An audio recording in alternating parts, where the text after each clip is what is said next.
December 25కి నువ్వు cake తీసుకురాకపోయినా దేవుడు okay అంటుండు. నువ్వు కొత్త బట్టలు వేసుకొని రాకపోయినా దేవుడు ఓకే అంటుండు. నువ్వు చర్చికి డెకరేషన్ చేయకపోయినా దేవుడు ఓకే అంటుండు. నువ్వు ఆ రోజు భోజనాలు పెట్టకపోయినా దేవుడు ఓకే అంటుండు.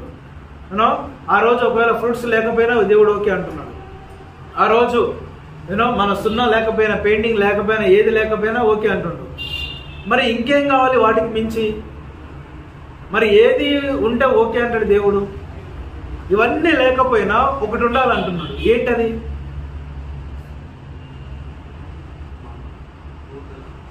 ఏంటదండి? నో ప్రాబ్లం, చెప్పండి. వాట్? నీ విరిగి నలిగిన హృదయమే దేవునికి ఇష్టమైన బలియాగం. ఆ విరిగి నలిగిన హృదయంలో నుండి వచ్చే ఆరాధనే దేవునికి అతి శ్రేష్టమైన, అతి విలువైన నీ ఆరాధన. నీ హృదయం ఇక్కడ ఉంటే చాలు.